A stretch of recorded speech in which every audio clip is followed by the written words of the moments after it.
Hey, listen, welcome to Wonderful Wednesday here in the Word at the Sinclair Baptist Church. Very grateful and thankful that you have joined in with us tonight. We count it a privilege and a joy that you're here. Of course, if you're watching us on Facebook, we want you to like, tag, and share.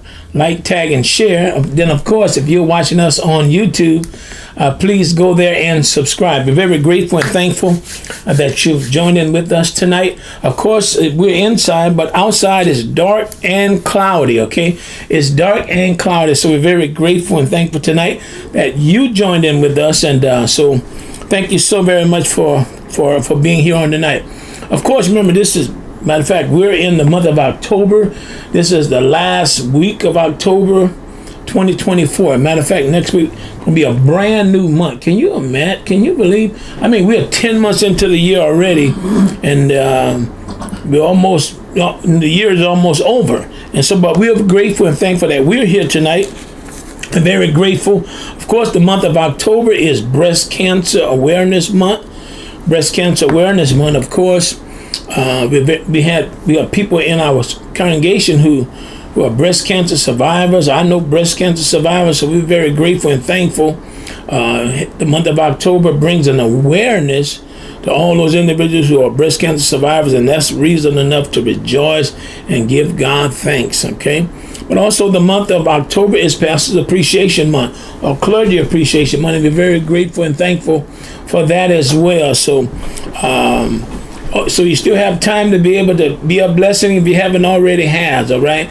And thank you so very much to those individuals who already has been a blessing. Just thank you so very much. I really appreciate your love and kindness toward this old guy, and so thank you so very much. And if you're just joining with us tonight, I want to welcome you with us tonight in our Wednesday in the Word at the Sinclair Baptist Church. We're located at 4900 Auto Center Boulevard here in the city of Bremerton, of course, and we would love to have you to participate in our worship with us. Remember, on Wednesday noonday, we have noonday Bible study. Wednesday noonday Bible study is in person. We have a good group of people that comes to our noonday Bible study. We go but an hour, maybe an hour and a half, and but we will welcome you to be able to come in person to noonday Bible study Wednesday in the Word at Sinclair Church, 4900 Auto Center Boulevard here in the city of Bremerton. And of course, Wednesday evening service, which we have just online, it will show up on our YouTube, it will show up on Facebook, and also it will show up on our website as well. Of course, on Sunday morning, we gather for Sunday morning worship at 11 o'clock a.m. Of course, Mass is optional. Mass is optional, but we encourage individuals to wear their mask, and of course, because we want to keep yourself protected, and of course, we want to keep our neighbors protected as well. But we would love to have you to come. We do have masks that is available to those individuals who need a mask. We would love to have you to come participate in Sunday morning worship here with us on Sunday morning.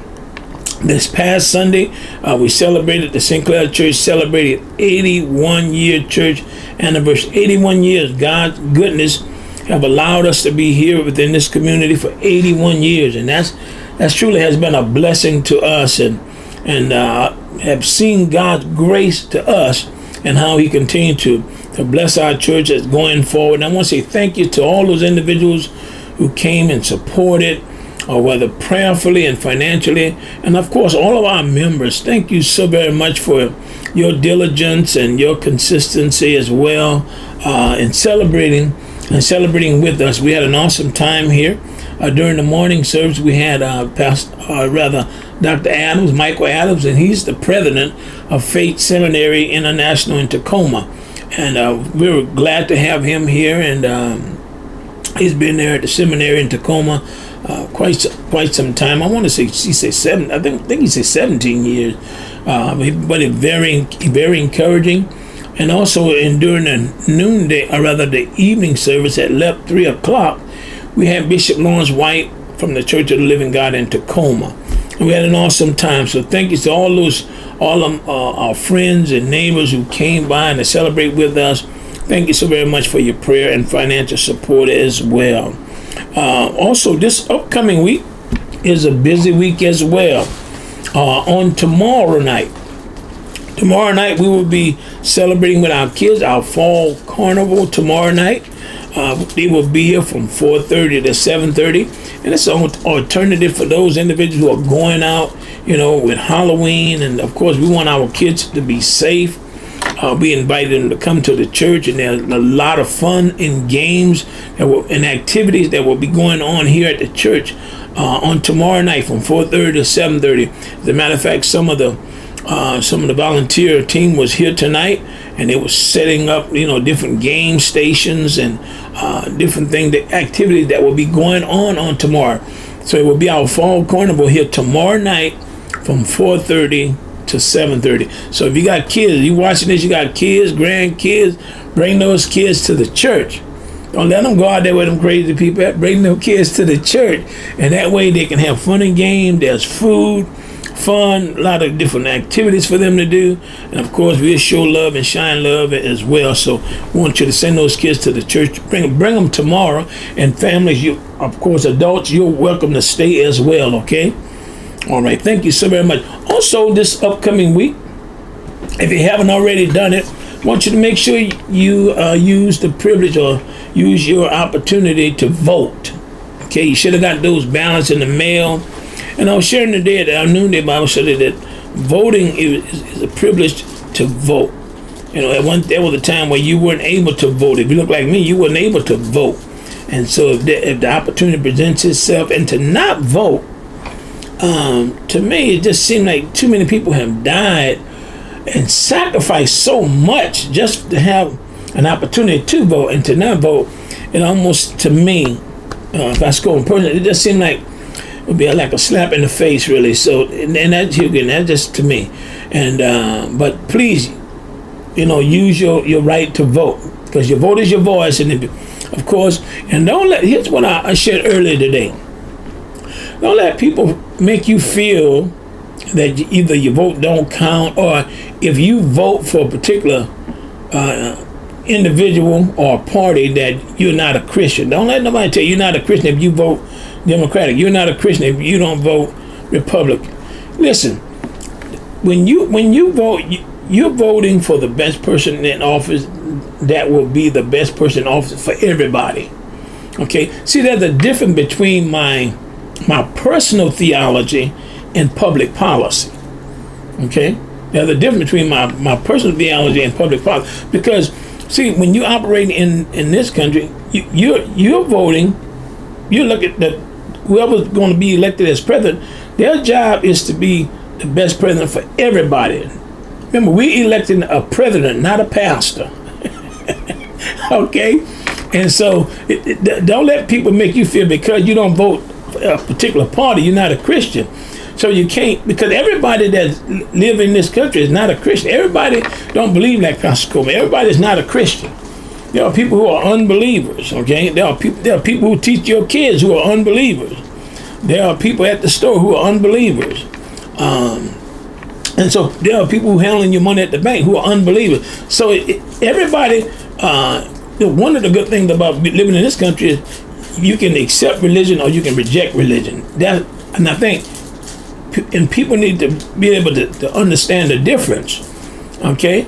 And so if you vote, don't let nobody make you feel like you're not a Christian if you don't vote for a particular party, because everybody's not a Christian. Okay, because a lot of times the Christians, some of the Christians say if you don't vote this way, you're not a Christian, because the same Christian, okay, if we use the Bible as our guide to say we're Christian, okay, what about those that are not Christians? Okay? And I think you can't use a Bible to say that we're Christians over here, because at the same time they use the same Bible to oppress people. Okay, even the Ku Klux Klan used the Bible, but they use it to oppress people. So you have to. So when you go to vote, this is what Pastor Coleman did. When I went to vote, in other words, I recognized there's a difference between my personal theology and public policy. Okay, so I got to make a decision based on who do I believe they're going to make the best decision for everybody. Okay, That's where we at, because everybody not like me. And I think that's what confused a lot of Christians, because everybody not like you. Your neighbor next door not like you. Everybody is not a Christian. Okay? Everybody is not a Christian. So, but at least exercise your right to vote. That's the main thing. And no matter who get placed in office, always remember, as a Christian, God is still in control. God is still in control. Okay? God is still in control. So, but exercise your right to vote. Exercise your right to vote. You exercise your right to vote. Okay? So, next Tuesday is the last day to vote. So utilize that time and exercise your right to vote. Okay. All right. Thank you so very much for that. Also on November 3rd, which is, matter of fact, let me back up. On November 2nd, which is this coming Saturday, we will have our business meeting, our SMBC business meeting here at the church at 11 o'clock a.m. We will be here at the church at 11 o'clock a.m. with our church business meeting. So we invite all of our members to, if you would like to come and attend, you're more than welcome to do that as well. This coming Saturday at 11 o'clock a.m. We'll be downstairs in the lower auditorium at our church, okay? This coming Saturday. Also on Sunday, which is November 3rd. Well, look how fast time is gone. November 3rd, they will have a prayer, praise, and blanket drive. Remember, we continue to collect our blankets. So if you have blankets that you would like to turn in, remember those blankets are used for those who are homeless, those who are on the streets, those who are sleeping on the streets. Individuals, we are bringing those blankets in, and we're doing a very EBDA collecting as many blankets as we can, because we want to be a blessing to those who are on the streets, those who are homeless. And can you imagine sleeping in these elements like we have today? Think about that. You know, but there are people who are sleeping up there, but we definitely want to be God's hand and feet to humanity. We want to be a blessing to those individuals who are out there. And so the prayer, praise, and blanket drive will be on Sunday, this coming Sunday at 3 o'clock p.m., and it will be held at the Shiloh Baptist Church in Tacoma. The EBDA prayer, praise, and blanket drive will be this coming Sunday at 3 o'clock p.m. Okay, so if you have blankets or anything, if you won't be able to attend, make sure you get those blankets either to the church or some kind of way. Get them to Miss Mildred, get them to somebody, and they'll make sure that those blankets get turned in. So 3 o'clock, Shiloh Baptist Church in Tacoma. As a matter of fact, our own Deacon Daniel McGinnis will be one of the speakers. He will be speaking on praise, I think it is. So definitely want to come out and support this coming Sunday at 3 o'clock, okay? And also remember, we want to also collect, during this time, our church is collecting backpacks, tarps, jackets, and tennis shoes, and cold weather gear, pretty much, for those individuals, to be able to give out to those individuals who are sleeping on the streets, sleeping in tents. Continue to bring those canned good items. We want to continue to be a blessing to people during this time. Remember, we do have a food pantry right at the entrance of our church, and we want to be a blessing to those individuals who utilize the pantry. And so sometime, especially during this time of year, it always seems like to be more of a need. So continue to bring those canned good items, food items, and we want to continue to be a blessing to those individuals who within our community. Remember, we're a church in the community, doing the work in the, we're a church in the community. We're part of the community that has a heart for the community, okay? And so as our way of giving back, we want to be a blessing to those individuals as well, okay? So thank you very much. And also, I need to make mention of this on the following Saturday, which would be, I want to say the 9th. The following Saturday will be the 9th. It will be our North Pacific Baptist Church Fall Board Meeting, okay? The North Pacific Baptist Church Fall Board Meeting, and that Fall Board Meeting will be at Mount Zion. Thank you, sir. That Fall Board Meeting will be at Mount Zion, 8 o'clock, continental breakfast, And so definitely wanted to just make mention of that as well, okay? All right. And remember, it's offering time. Thank you for your prayerful and financial support. I had a lot of announcements I needed to make mention of. But as you get ready to give, remember, there are several different ways to give. You can give by going to our website, which is sinclairmbc.org. You can go to our website, see the give tab, follow the give tab, and you'll be able to give that way. Or you can mail in your tithes, your offerings, your gifts of love. You can do that by mailing it in to Sinclair Baptist Church, P.O. Box 4326. That's Birmingham, Washington 98312. You can mail it in, okay? Or you can text to give. You can text 73256 to SMBC 43. You can text to give as well. And thank you so very much to all those individuals who have completed and given toward their financial goal for the anniversary. You still have time to do that. But thank you so very much. If you have already completed that, thank you so very much for that as well. Big shout out, say happy birthday to those individuals who are celebrating birthdays this week. There were several individuals who are celebrating their birthdays this week. Want to say happy birthday to you, and may God continue to bless you with many, many more, okay? With many, many more. Thank you so very much. Before we move on, I do have a few prayer requests I want to make mention of. A few prayer requests. Continue to pray for all of our seniors, okay? Keep all of our seniors in prayer. Of course, keep our church in prayer. Keep our community in prayer as well. Keep this nation, this country in prayer as well. We want to be continue to be in prayer for Mother Hazel Green, all of our seniors. Pray for Mother Hazel Green. Keep her in your prayers. Miss Brenda, who watches us faithfully from Texas, definitely keep her in your prayers as well. Also, her nephew, I think it is, Reverend Bryant, and his wife Paulette. I think Miss Paulette had surgery, and I think she's doing better. So thank you for your prayers for her and her family. Also, keep Miss Brenda's sister, Miss Edie Dozier, who's here with us. She was at Noonday Bible Study today. Let's keep her in your prayers as well. Also, Rita Lawson, let's keep my mom in prayer as well in Louisiana, and all those states that are continually being impacted by hurricane, tornadoes, and everything, different weather climate back east. Let's be in prayer for those individuals who are still faced with challenges back there as well, okay? Be in prayer for Reverend Malone. Keep him in your prayer. I think I talked to him last Friday. I think it is Friday or Saturday. So let's keep him in your prayers as well as he deal with his transportation challenges there. Keep him in your prayers for that as well. Also, keep Mr. Tipper. Keep Mr. Tipper in your prayers. Mr. Tipper was here today at Noonday Bible Study. Keep him in your prayers. Him and Miss Tipper, Mr. Harold Wilson, Miss Esther Wilson, Mr. Willie Workman.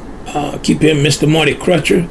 These individuals come to Noonday Bible Study, and let's keep all of our singers in prayer as well. I think that was the prayer request today for I think Sammy and Topo. Let's keep them in your prayers as well. Also, want to be in prayer tonight. I'm not solo, but we have another assistant with us tonight that's helping Pastor Coleman. Brother Alfonso helped Pastor Coleman tonight because his wife, which is my assistant, she's visiting and trying to give assistance and aid to her mom, Sister Liz. So let's be in prayer for Sister Liz and her mom as well. As Liz, spend time with her mom, let's keep Sister Liz in prayer.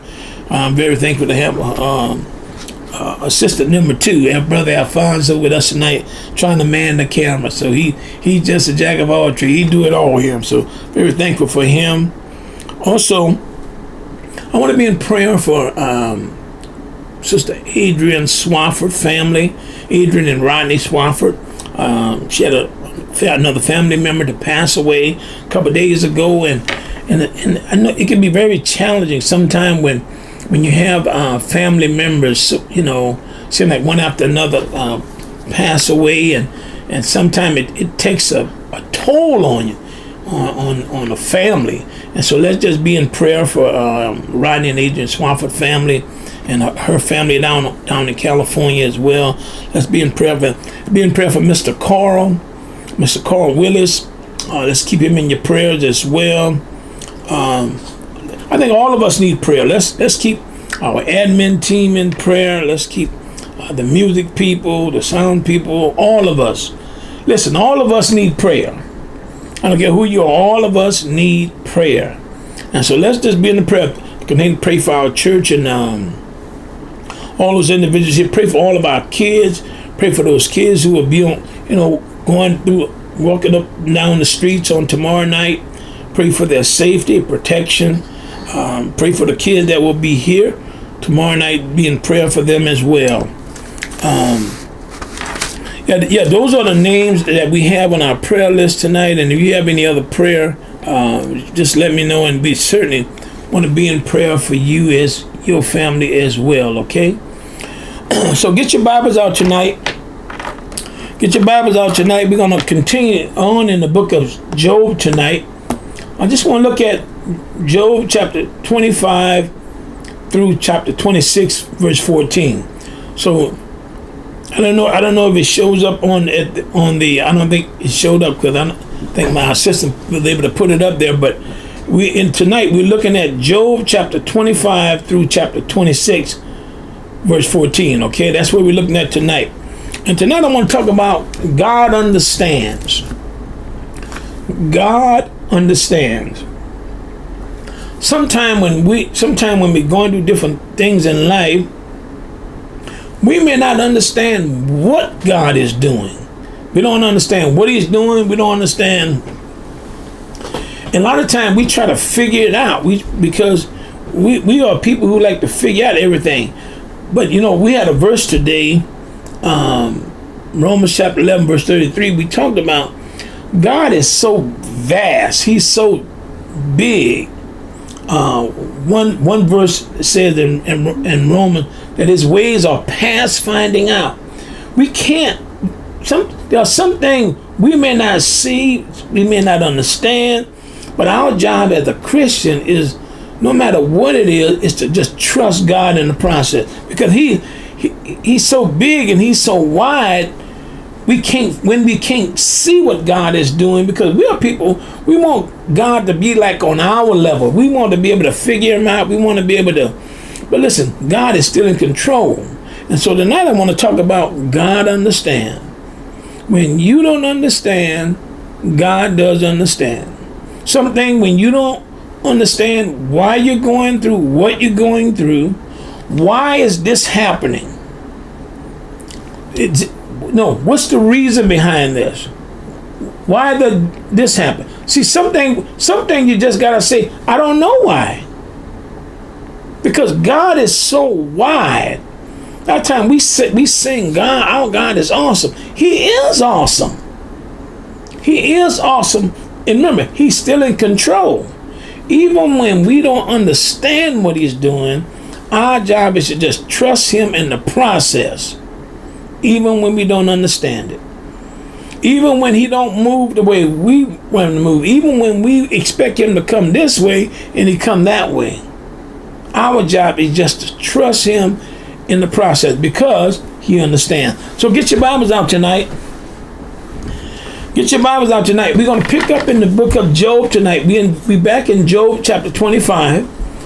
Job 25 and chapter 26 is the way we're going to look at tonight. And I want to talk about God understands. God understands. Because remember, that's where we're at. We're in the book of Job tonight. And God understands. That's what I want to look at. God understands. Okay? God understands. Because we're going to pick back up in Job. Because we have been looking at the book of Job. Of course, you know that we have been looking at Job for quite some time now. And we have seen where God allowed Job to go through some things. And then, of course, Job's friends showed up, and Job's friends were there to comfort Job and just to be there with Job. And we said in chapter 2 that Job's friends were there to encourage him, to be there for him. and to mourn with him and comfort him. Okay? And so tonight, before we jump right in the book of Job, let's whisper a word of prayer and ask God to bless our time tonight. Father, thank you again for today, and thank you for your goodness. Thank you for being merciful and kind unto us, Lord. And Lord, even sometime when we don't even understand what you're doing, but you call for us to trust you and lean not on our own understanding, but in all of our ways acknowledge you, and you will redirect our path. You will direct our path. Thank you so very much. We love you. We pray, ask for your forgiveness tonight of our sins and cleanse us from all of our unrighteousness, Lord, and pray that you would forgive, not only forgive us, forgive those who have trespassed against us and may have wronged us, and pray that we don't harbor anything, any bitterness in our heart. Lord, we want to live right. We want to live saved. We want to live holy. We want to represent you in a way that's pleasing. And Lord, and I know that there's nothing that you can't do. There's nothing that is too hard for you. Thank you so very much, Lord, for everything you've done, everything you're doing, and everything you're going to do. You've heard our request tonight. These names that were on our request, those who are sick, those who are bereaved, those who are recovering. Pray for those who are in therapy, those who are in a hospital, those who have lost loved ones tonight. Pray, Lord, that they will find peace and comfort in you. That your word assures us that weeping endures for the night, but joy does come in the morning. Pray that you will give strength to those who are feeble today, those who are weak, those who are just kind of recover from cold and flus and COVID and this time of year. Pray that you will give strength now, Lord. Bless our time tonight. Lord, I pray for Liz, that she's traveled to be with her family, her mom, and I pray that you bless that time together. Thank you for Mr. Tipper, Reverend Malone, and all of our seniors. Pray that you continue to bless them. Thank you for healing and healing those individuals who have gotten off the bed of cancer. Thank you so very much, God, and there's nothing too hard for you. Thank you that we trust you, we love you, we honor you tonight. Pray for our children tonight. Pray for all of those workers. Pray for all of those individuals, Lord. And I know, Lord, that you're still in control. We honor you. We glorify you. We give you praise and glory tonight. We love you. We lift you up tonight. You and you alone get the glory. In Jesus Christ's name we do pray. Amen. Come on, get your Bibles out tonight. I got a couple minutes here. Because remember, tonight we want to continue in our study in the book of Job. We pick up tonight in Job chapter 25 and chapter 26.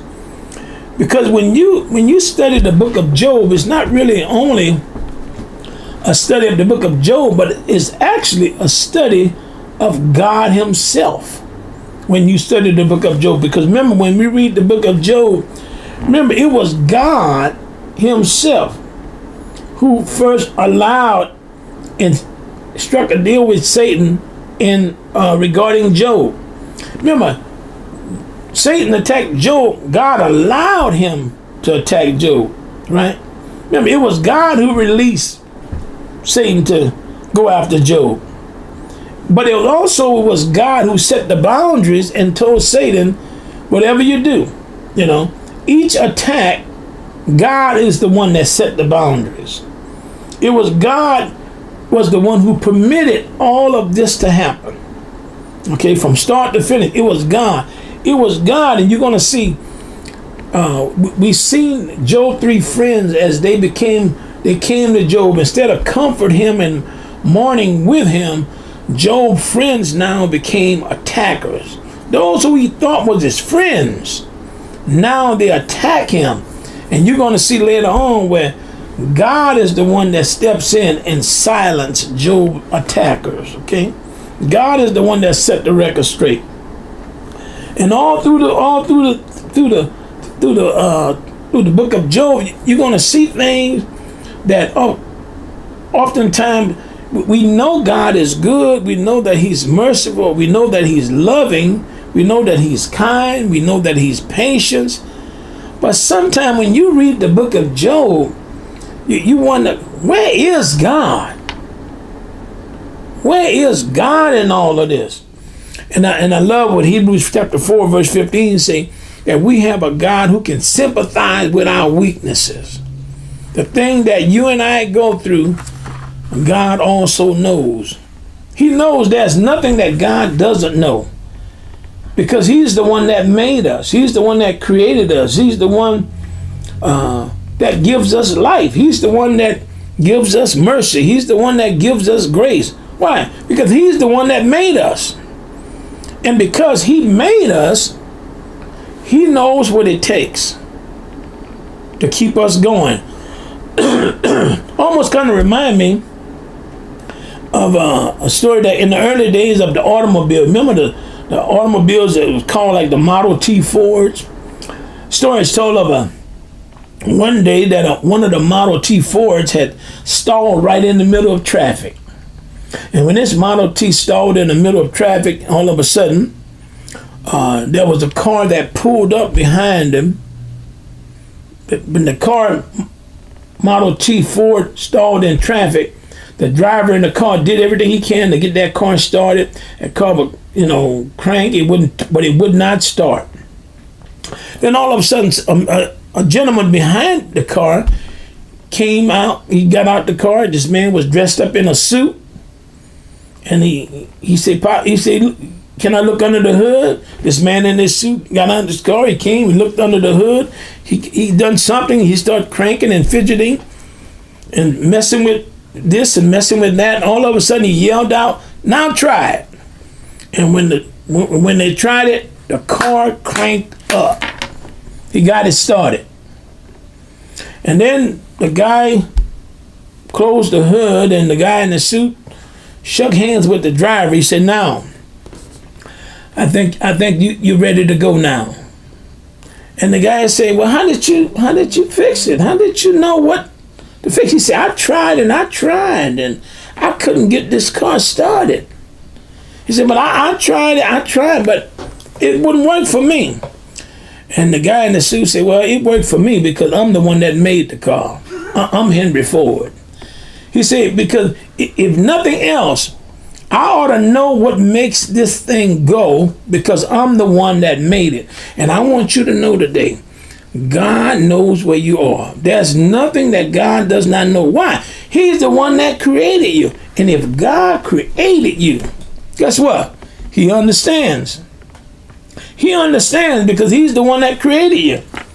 And I don't care who you are tonight, whatever you may be going through, whatever you may be facing, whatever challenge you have, whatever sickness, whatever family issue, whatever financial issue you may have, God understands.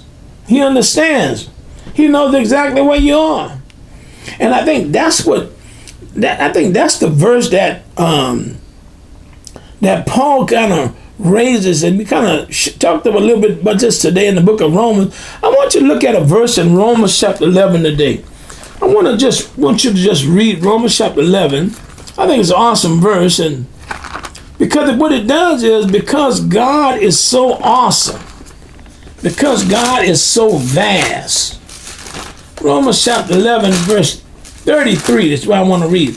Romans chapter 11 verse 33. I want you to read it, but I want you to read it out of NASV. I'll be reading out of the NASV version, the New American Standard Version. I'll read it, verse 33. Look what it said.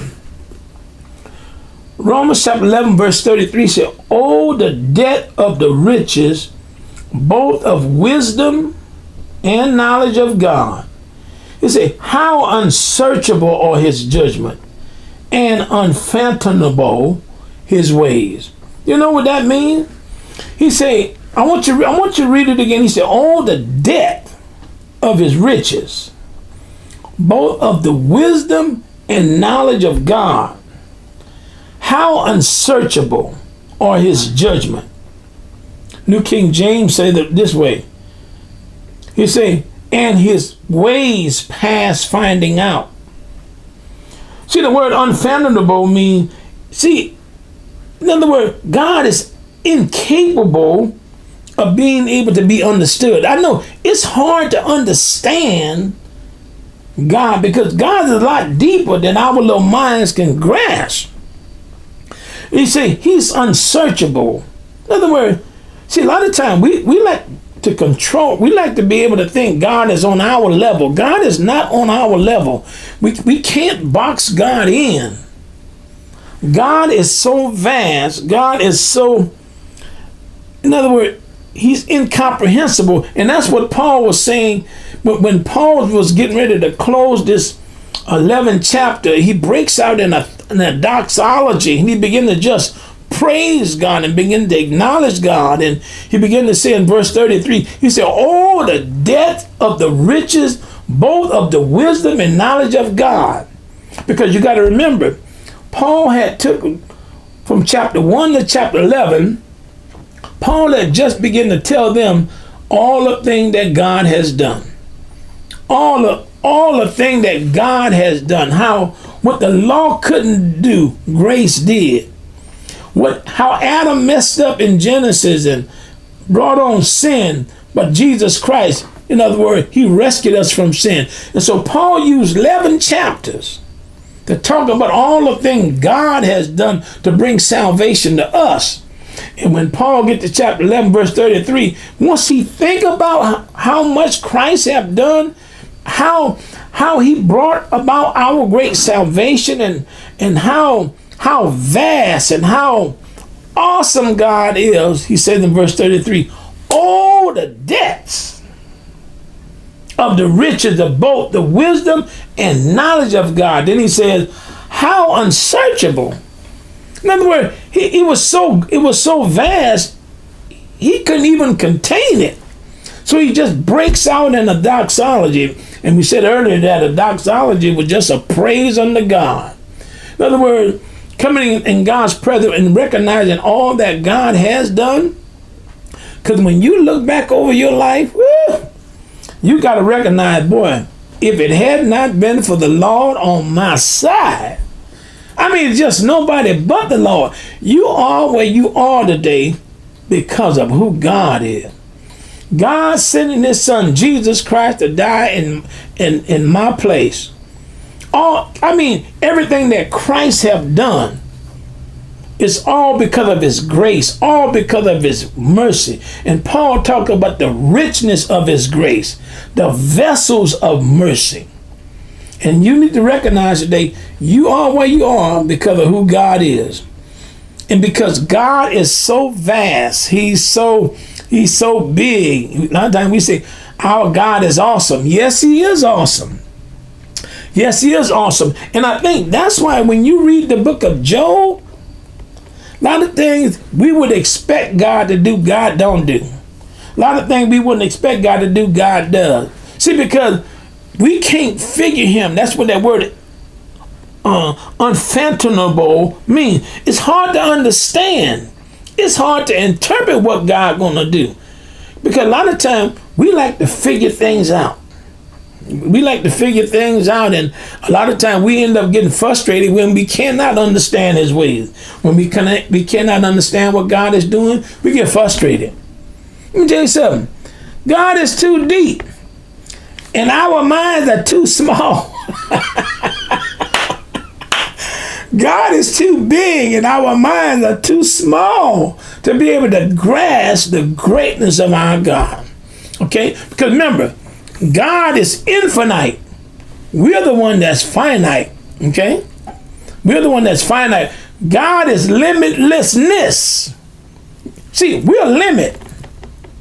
God is not limited. See? But God is limitlessness. I mean, he's so vast. He's so big. A lot of the time, little kids say, he's so big, you can't even go around him. I mean, he's so awesome. And that's how you got to understand when you read the book of Job, and when you see Job's three friends, they're looking at Job and they wonder, they're saying, Job, you're going through this because of this. You're going through this because of this. Watch this. They didn't know what God was doing. See, a lot of time we look at a situation and we want to try to figure out what God is doing. We don't know what God is doing.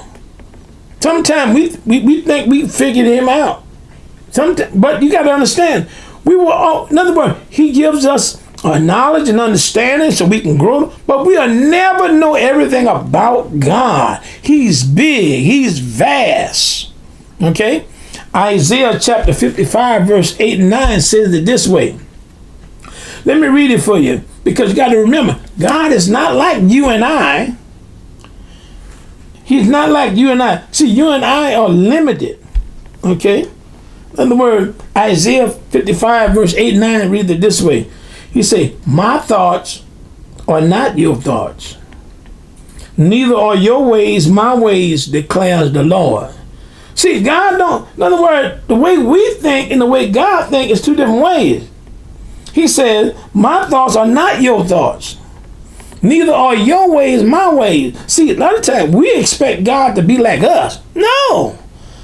God is bigger than us. Then he said, for as the heavens are higher than the earth, so are my ways higher than your ways, and my thoughts in your thoughts. See, because remember, we are finite. God is infinite. Our ways are limited. God's ways is unlimited. We are small. God is vast. See? God is huge. I shared today that a lot of times we try to figure God out. And I shared with them, I say, you know, when you think about how vast God is, let's take for instance, if we was to travel at the speed of light to go to the moon. Think about this. I want to just show you how vast he is. He's limitless. If we was to travel at the speed of light, put in the comment section how fast the light travel. If we was to travel at the speed of light to go to the moon.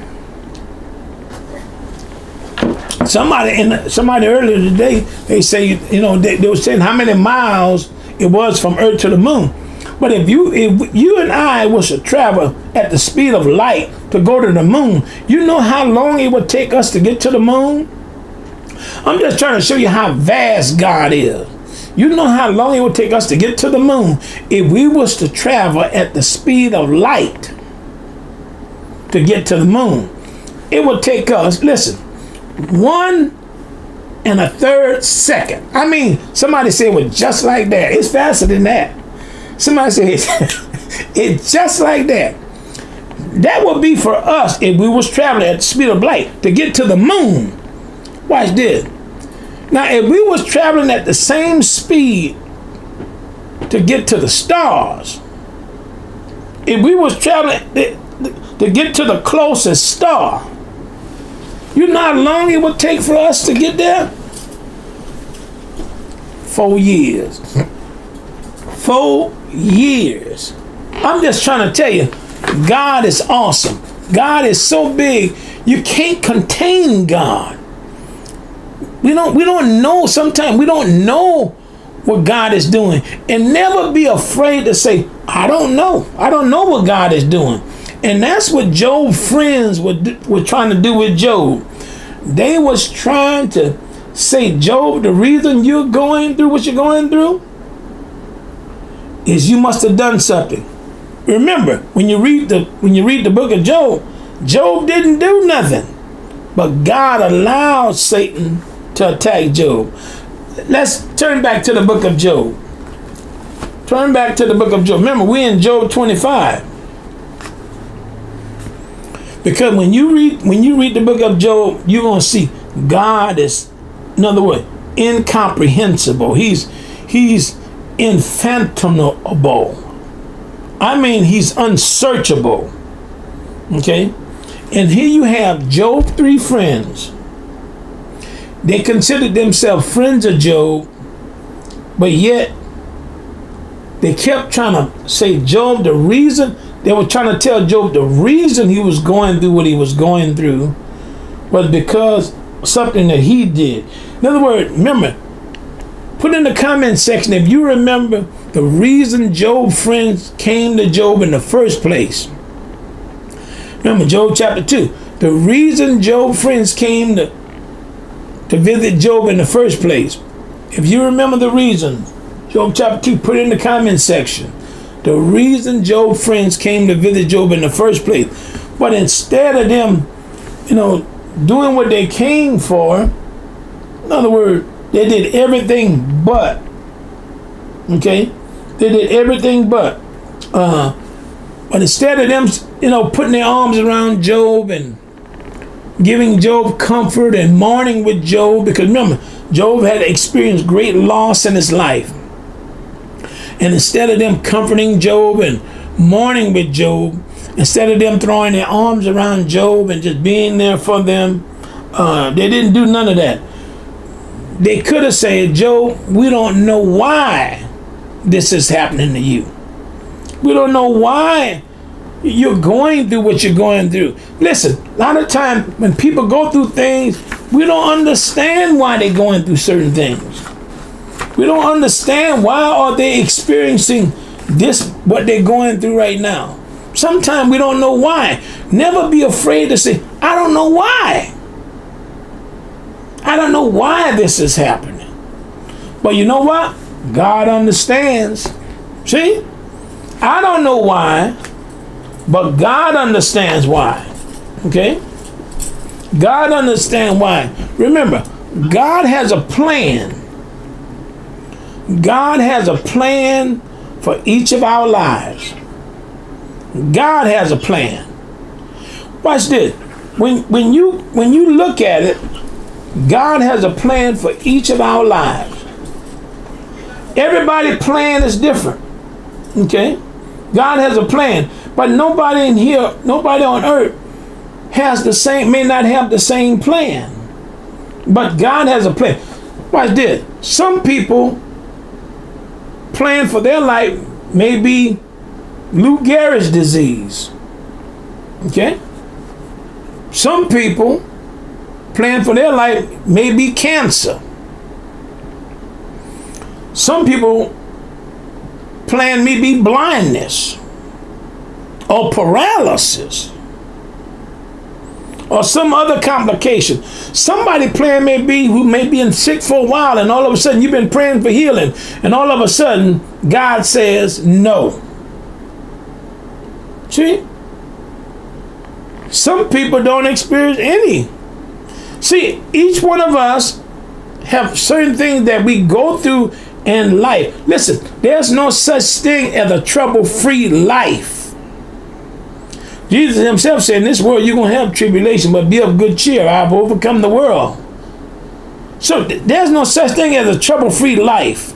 Everything going to be fine. And listen, that's not going to happen. All of us will go through things in this life.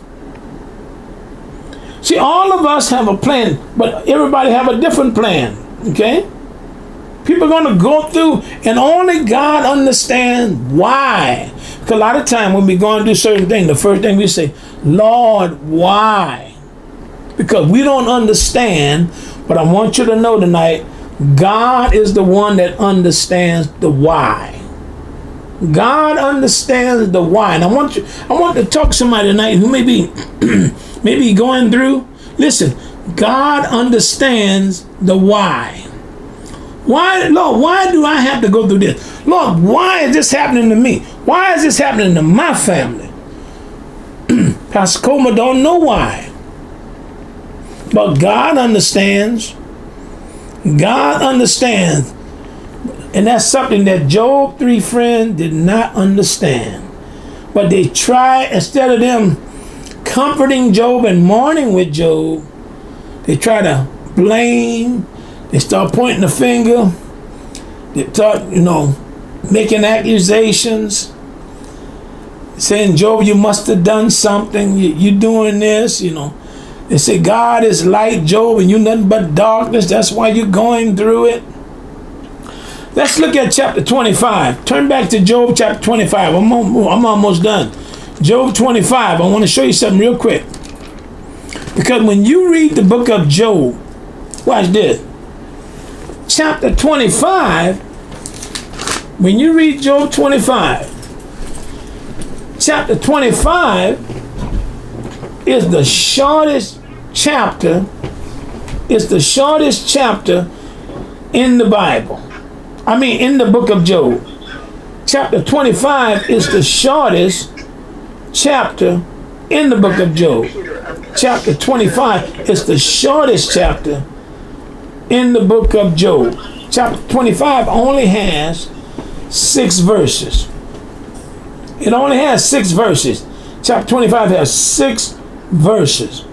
That's something that stands out about chapter 25. Also in chapter 25, here you will have Bildad. He's going to be the one that's speaking. But as Bildad, as he's speaking, remember, this is the last time we're going to hear from Bildad. Because this is like round 3 of him just hammering Job. Remember, all of them had opportunity to talk about Job and to tell Job, but instead of giving Job encouraging words, all 3 of them just gave Job words of accusation, words of blame, words of fault. But now Bildad gets his last chance in chapter 25 to talk about Job. I mean, he's telling Job how wrong he is. So remember, in chapter 25 only has 6 verses. Okay? Only has 6 verses. Look what it said. Look at verse 1. Then Bildad, you see that? Chapter 25. It says, then Bildad. Chapter 25. Then Bildad. Okay? Then Bildad, the Shulamite answered. Then Bildad, the Shulamite answered, dominion and all belong to him who established peace in his heights. Is there any number to his troops? Is there any number to his troops? Seems like we had a few challenges. We had a few problems. We had a few problems there. Okay.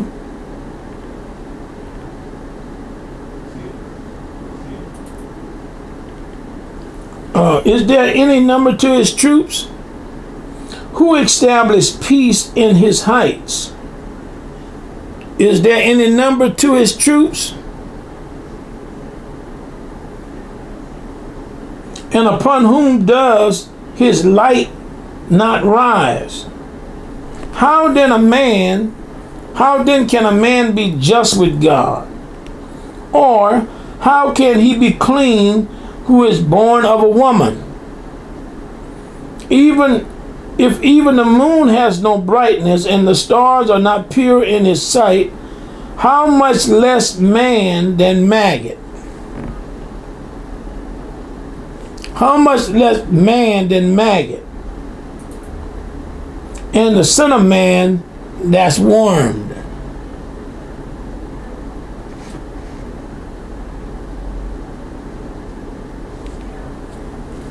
Okay? But here's what I want you to see. And here's, I think, one of the great lessons that we can learn from this text tonight. I think out of all of this, one of the great lessons that we can learn is this. One of the great lessons that I think that we can learn, and I think there's a lot of lessons that we can learn from chapter 25, but one great lesson I think we can learn is this. That whenever you have the opportunity to be with someone in great need, okay? Whenever you have an opportunity to be with someone in great need, somebody's going through a difficult time, somebody having a hard time, somebody's being challenged, somebody faced with a very difficult time. Whenever you have somebody that's being challenged like this, right? Even if the individual who are going through that difficult time, the individual might have done something that even you may think that they brought it on themselves.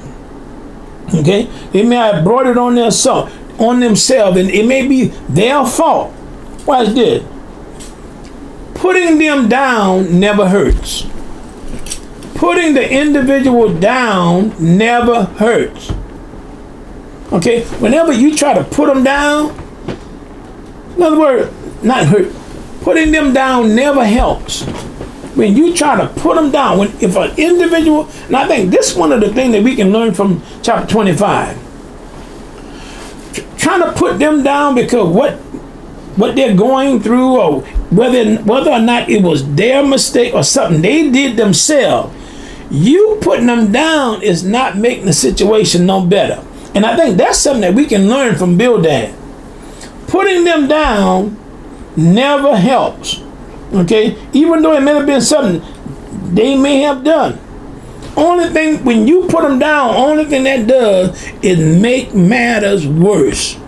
But if you will learn nothing else from studying this book of Job, when a person is going through a very difficult time, you saying negative things, you putting them down, you placing blame, you placing accusation, you placing fault, that don't help.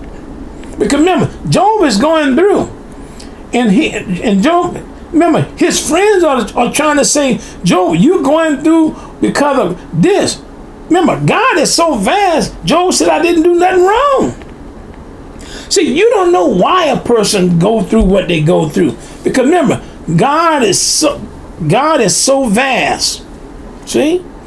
He's so vast. We may not know, but thank God that he knows. Thank God he knows why we go through certain things. He knows what we're going through. He knows what brings us pain. He knows what makes our heart hurt. He knows what humbles us. See, people may not know, but God knows. And I think that's one great lesson we can learn from the book of Job. Remember, chapter 25 only has 6 verses. And then look at chapter 26, only has 14 verses. Because I'm going to read chapter 26 and then we're going to be done for the night. Listen, I'm going to read chapter 26. Because now, when Bildad tells Job, in other words, he just called Job, he called him a maggot, he called him a worm. He said, Job, you're going through what you're going through. You must have done something. I mean, he just lecturing Job. You're wrong. You've done this. He's telling Job, God is light and you're nothing but darkness. See, whenever you're trying to just tell somebody, harping on them, that don't help. Come on, put it in the comment section. Being negative don't help. You being negative is not helping the situation. Okay? If there's challenges in the marriage, you being negative ain't gonna help. If there's challenges trying to rear the kids, being negative ain't gonna help. If there's challenges being negative on the job, you may have an employee who may be, lazy. Being negative ain't gonna help. See, and I think that's what we can learn. Bildad was negative to Job. But he didn't understand, Bildad couldn't understand what God was doing. See? He couldn't see what God was doing. And in chapter 26, now you get Job's reaction. Chapter 26 is just Job's reaction. Remember, chapter 25, 6 verses. Bildad just hammering. Chapter 26, now you're going to have Job's reaction. Look at verse 1. Verse 1 says, but Job answered and said, you see that? Verse 1, chapter 26. Now Job is just responding. Okay? Look what Job is saying. How have you helped him who is without power? Job is asking Bildad, by you saying all that, how have you helped him who's without power? You say, I don't have power, but yet, how have you helped me? He said, how have you saved the arm that has no strength? You got all this knowledge, you figure, you know what God is doing. He said, how have you helped me? Look at verse 3. How have you counseled one who has no wisdom? You say, I don't have no wisdom. You say, I'm far from God. But by you blaming, by you putting, blaming fault, how has you helped me? Man, that is powerful. He's saying, how have you helped me? And how have you declared sound advice to many? Let me read it out of the Message Bible. The Message Bible read it like this here. Job say, well, verse 2 to verse 4 in the Message Bible say, well, you certainly been a great help to a helpless man. Look what Job says. You came to the rescue just in the nick of time. What wonderful advice you've given to a mixed up man. What amazing insights you've provided. Where in the world did you learn all this? How did you become so inspired? I mean, Job is just, he's not using tact. He's just going with the jab. Job just get tired of just being put down, getting blamed, being made fun of, saying, Job, you're going through what you're going through because of this. And all of a sudden, Job just get tired. And I think after a while, a person can go through so much pain, they just get tired. And they just bounce back. And so sometimes when a person going through, you and I need to learn, in other words, learn to trying to be sympathetic of what they're going through. Instead of blame and fault, criticizing doesn't help. Here's a little prayer that I think that all of us can benefit from.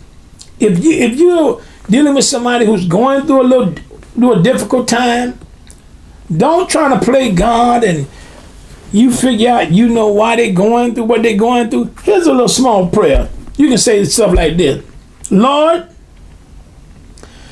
help me not to add to anybody's burden.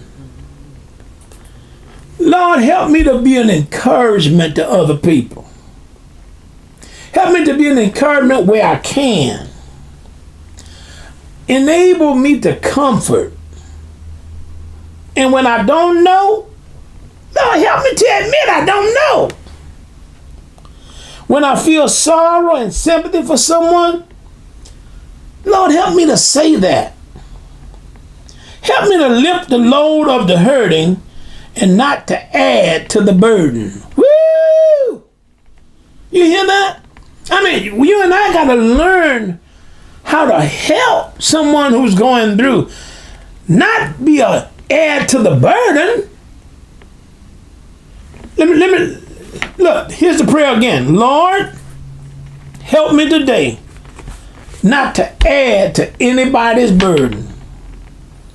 Help me to be an encouragement to others where I can.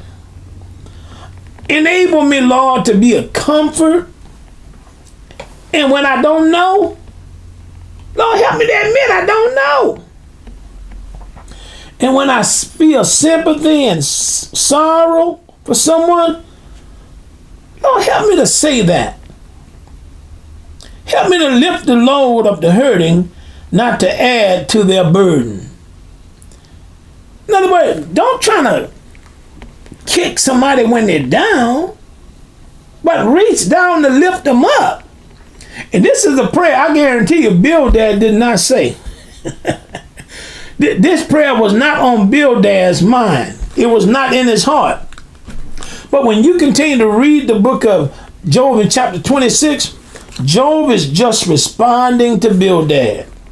He's just responding. And from verse 5 to verse 13, here's what Job is doing. From verse 5 to verse 13, Job is just telling Bildad, I know how awesome God is. That's what he's telling him. I know what God can do. He's telling Bildad, you know what? God is still in control. Let me read it from verse 5 to verse 13.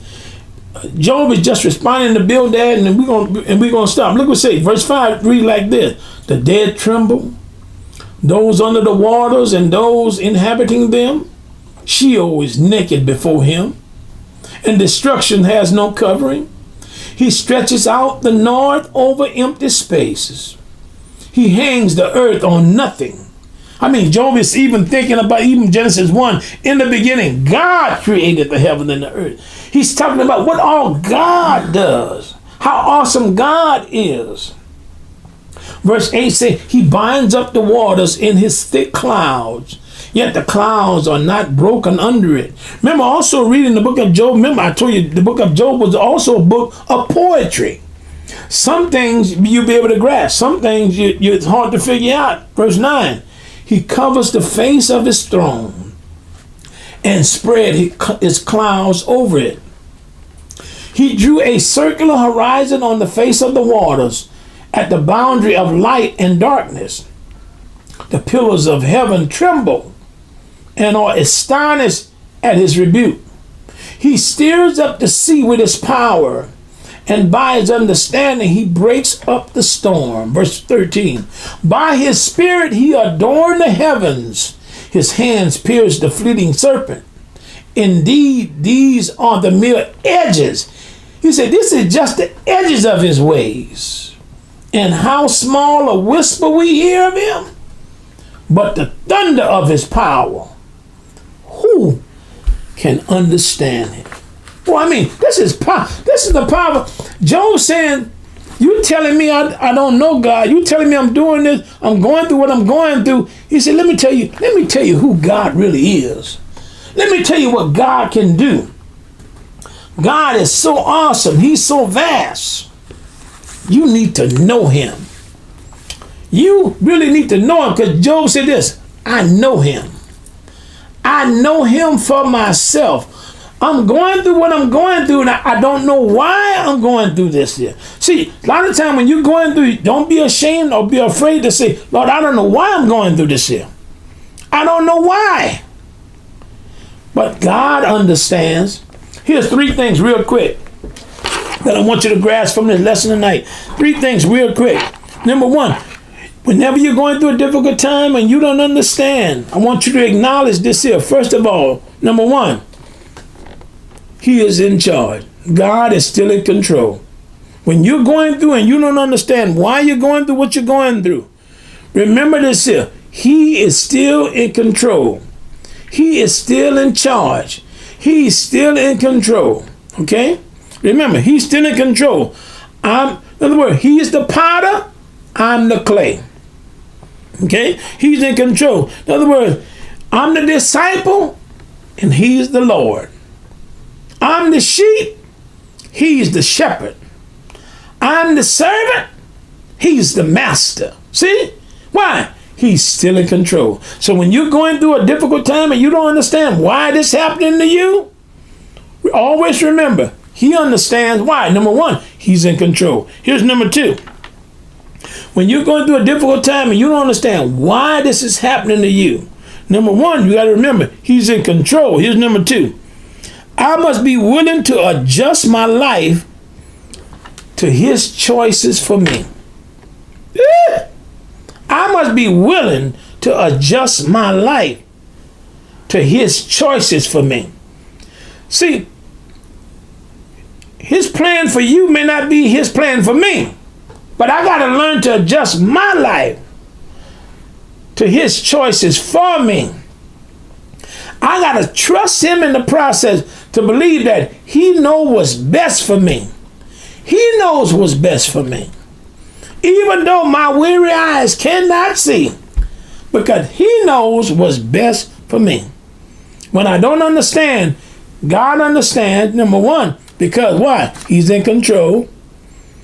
Number 2, when I don't understand, I must be willing to adjust my life to his choices for me. And here's number 3. Number 3, when I don't understand what God is doing, number 1, I got to remember he's in control. Number 2, I must be willing to adjust my life to his choices for me.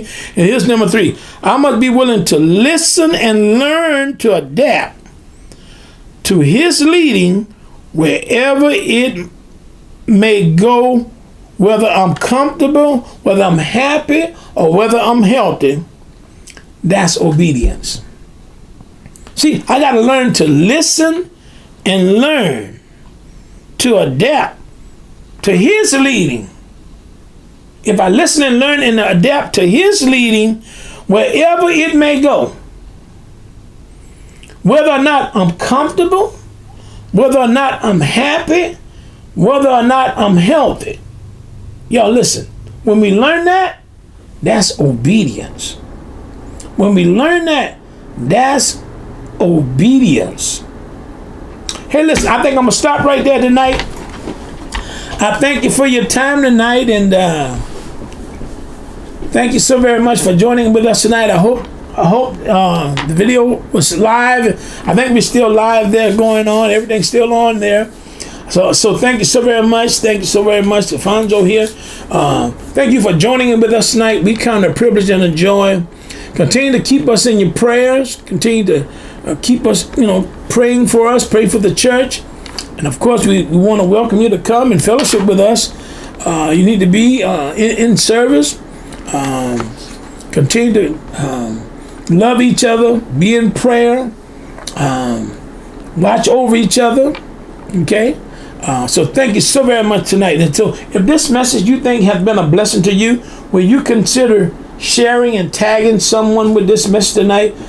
Because when we don't understand, God understands. He understands, number one, because he's still in control. We learned tonight also, I must be willing to adjust my life to his choices for me. And number three, I got to listen and learn to adapt to his leading, wherever it may go, whether I'm comfortable, whether I'm happy, whether I'm healthy. That's obedience. Hey, listen, thank you so very much tonight. Thank you for joining with us. We count it a privilege and a joy. As always, if you be good to God, God will be good to you. Love you. Blessing. Peace.